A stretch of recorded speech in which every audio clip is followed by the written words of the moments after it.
Morning, Dowse. Morning, David. Change of venue today. Yeah, lovely, we're showing off the shirts. Shirts, today. innit? Fantastic NHS shirts. Yeah, but I like these, I like these tops and all, but we'll be wearing that the next couple of weeks with the new kit coming as well, which Malcolm's got up the top.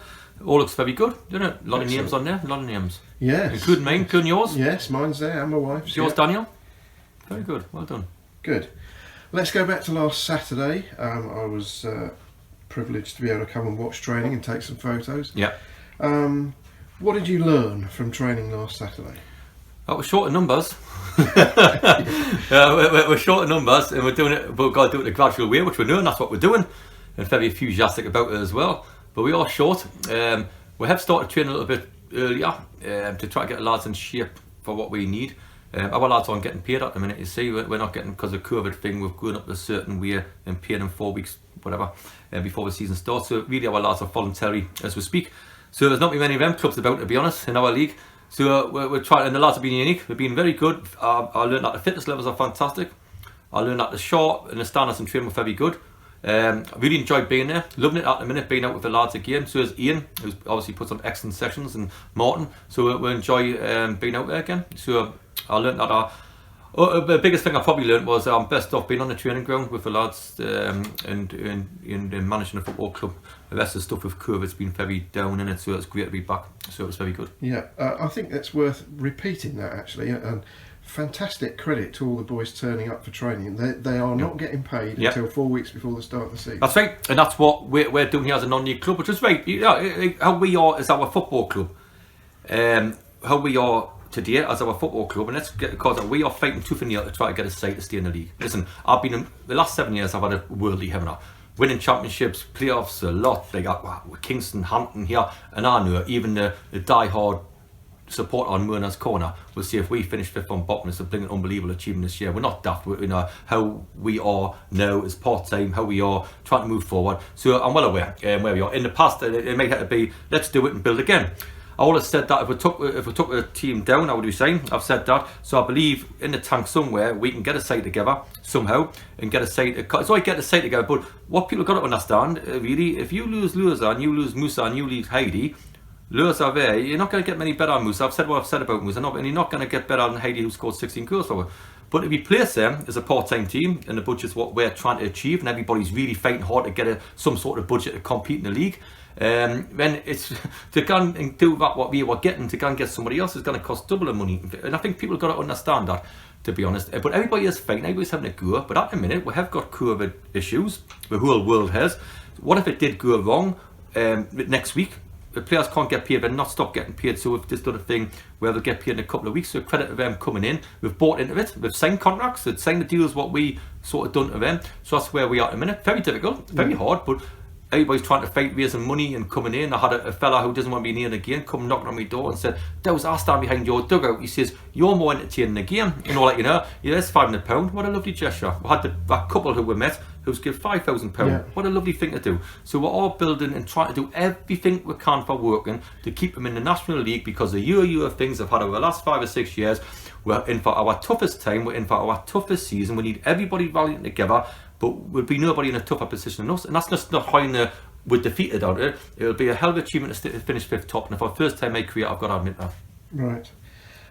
Again, last Saturday, I did check with you beforehand if you were happy with anybody to be in a photo. There were people there that we had to keep secret or anything like that. No. But someone did spot, not somebody who was there, but somebody who wasn't, which was Matt Jarvis. I mean, he was there, but he wasn't training. So he's been building his legs up in a different way because he missed the last season, and he's getting with Gary Lewin as well. So he's got his information. He ain't a problem at all with it. He'll be flying by the time it's right.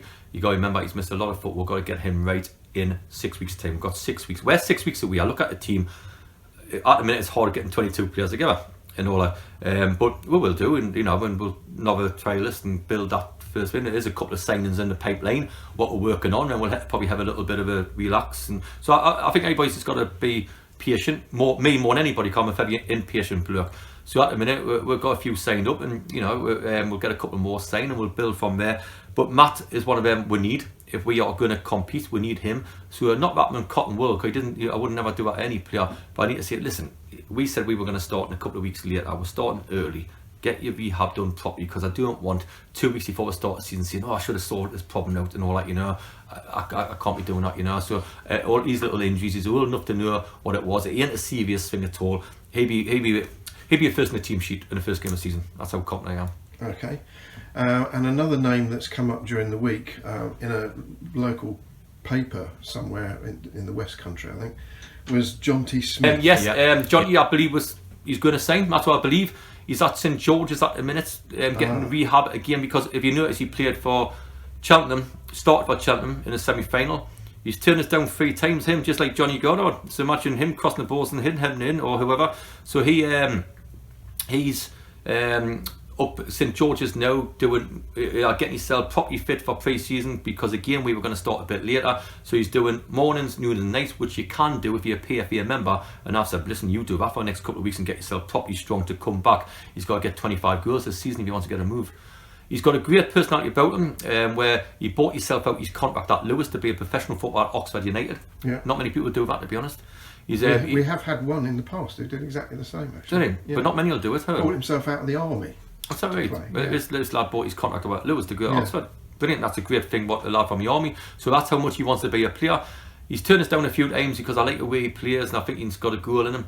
Just like Connor, just like young Jaden, Tommy Woods come in from WFC Women at the minute, looking very, very sharp and all that, he got tops and all. So going forward, I don't think we're too far away at all. Going forward, I'm settled with that. It's your positions, but he'll. Yes, I believe something was said in the paper. He hasn't officially signed yet. To be honest, he hasn't officially signed. No, he didn't say. No, but it's all sort of agreed. But he wanted to come back to us this week. I said, for the sake of running, get yourself your rehab you need in St George's to train morning, noon, and night, and get all paid for and all the rest of it. And I can't take him away because he'll come back super fit, and that's what I want. Right. So, and I think he'll do really well.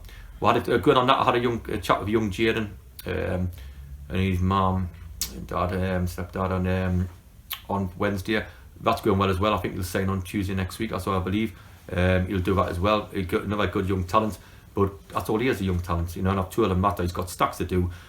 He knows he hasn't done anything yet. We don't want to have this boy wonder. I've told him to stay off Twitter and all this stuff like, 16 years old and all that rubbish and all that, which I think our lads will drill into him, to be honest.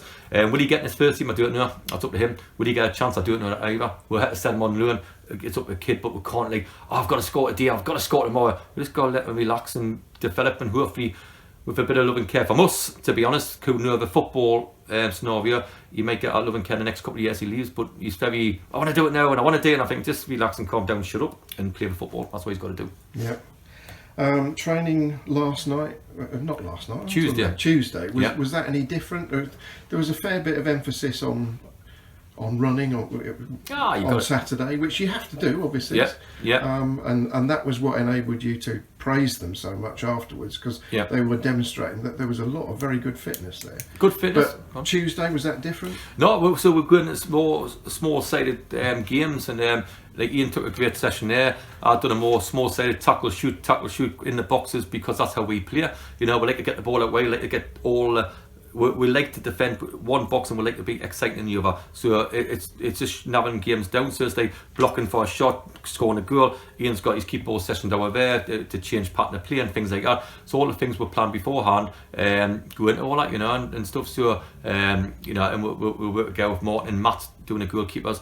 We have a structure to work forward on how we play. We believe that you work hard to win the ball and you work hard to keep it. If it's got to go in rear set, and we defenders, because they got relegated a couple of years ago and doing that by not defend boxes, I've got no problems with that, but we do like to play exciting football in people's halves. That's what I like to do. Great.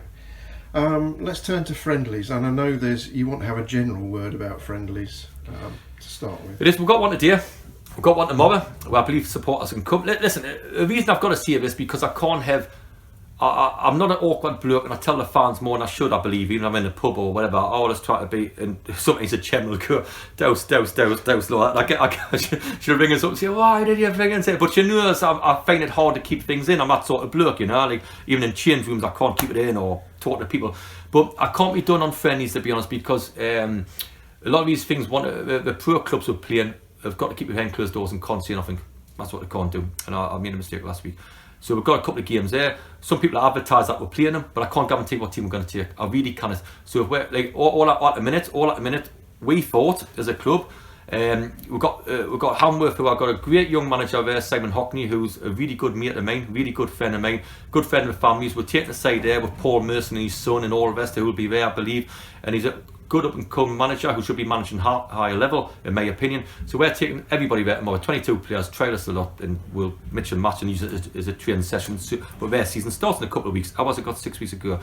Then what we thought about Westfield, who I've got a lot of time for the secretary there, the chairman there's a good lad, and the new manager Simon's a great kid. And we said, instead of having it here behind closed doors, which we're going to do, let's have it there, let some people in, and we can see the fans, and we can have a look at a couple of things. And again, so we're using that. Then I know farmer and things like that, but the only thing is, if something changed today, I might have to change tomorrow, because we're October, they're middle of September, or even early September starting. Our philosophy, so when we play on Tuesday, I'm not saying it, or farmer or whatever, we might have a game there and a game behind closed doors there. That's how I've got to work. So the only thing I've got to say is I can't guarantee what side I'm going to take there, and I can't guarantee that. No. And because one, I don't want to give anything away. Two, we're not allowed to say behind closed doors. Three, we've got a great relationship with Farmer, great relationship there, so we'd be taking sides there, whatever, what side we take. I can't guarantee anything anywhere at the minute, because we'll have to change a Watford game, which was going to happen, which is not probably going to happen now, I believe, or might not happen now. We'll have to change that to do something else. We'll have to change Mersham to get a different date. We've had to change here to go to Westfield. Loads of things are going on because of COVID and the things what are happening.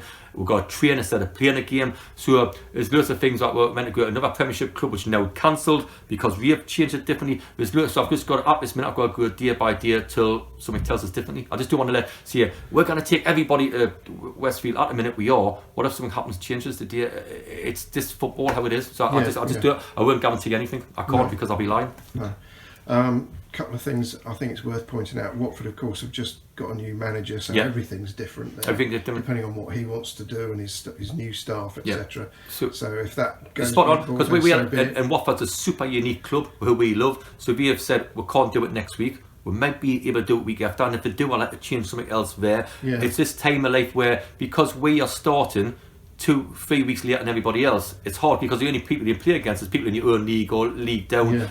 So it's mix and matching what I can do against. I might have a game there and a game there, but I don't want people to turn up and say, "Hey, that wasn't our team." It probably will be, but I just don't want to have that. So I just got to make that clear. And Watford have been excellent. They're trying to sort something else out to get another game done somewhere. It seems a couple of our clubs. So yes, we are playing all these clubs which we are advertising. 100% we are.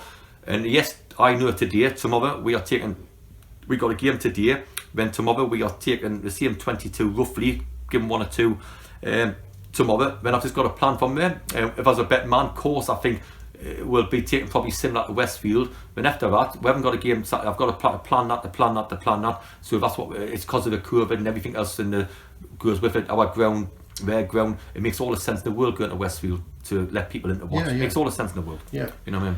The other thing I think we should point out, in fairness to potential or actual opposition clubs, is that games behind closed doors, they're not worried about our fans turning up.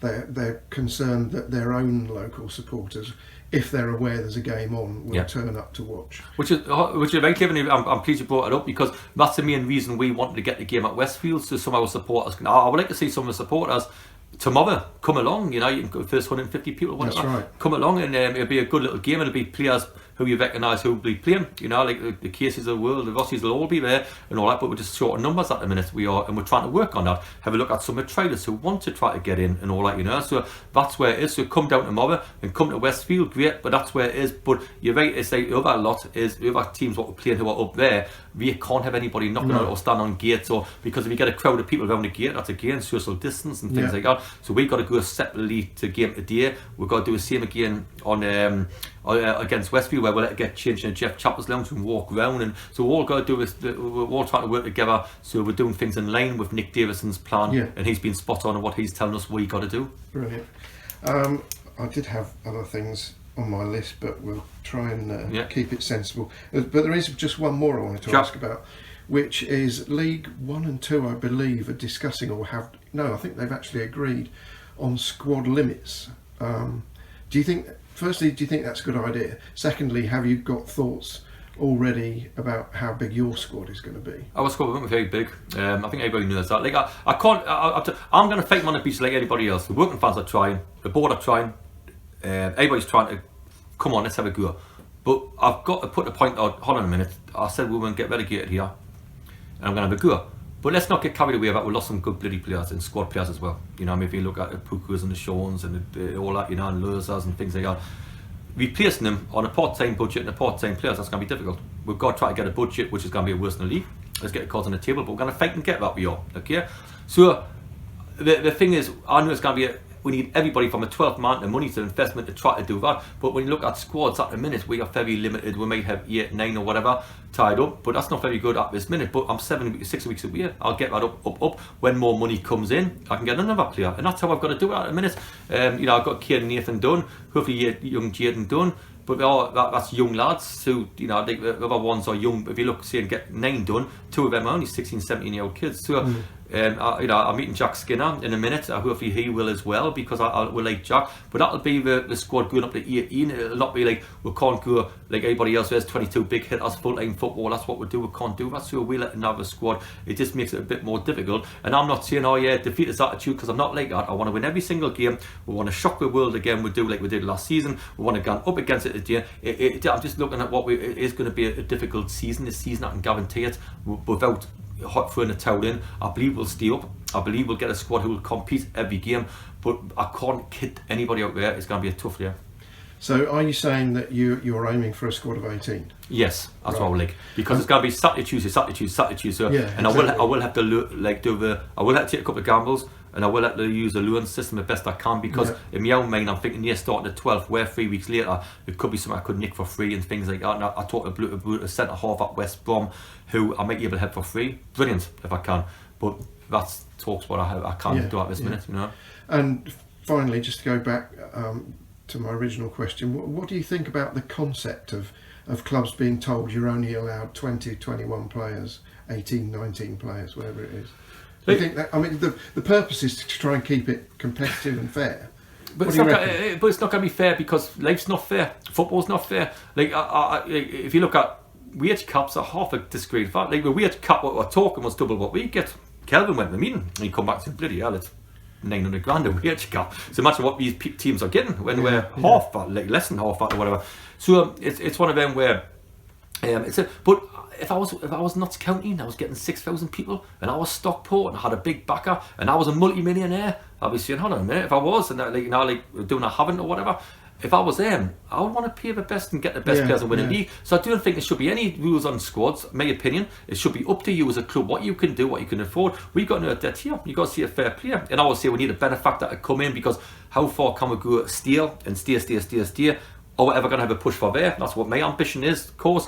Is it going to be, it'll not be this year, but is it going to be next couple of years we can build a club so we can compete there? Or somebody comes in, or the crowd come in and we find money making ways, like the shirt idea, to come in and get to a decent standard. But we're not County or Stockport or people like that. We're not, so the bottom line is, if I'm sitting here, I'm saying, yeah, let them have a squad so blinking 16 and 18 or whatever, let them have, but you're talking about trying to cut it down to squads of 22, 23, but we'll be nowhere near that anyway, you know what I mean? So if it doesn't apply to us, we shouldn't be really looking at it.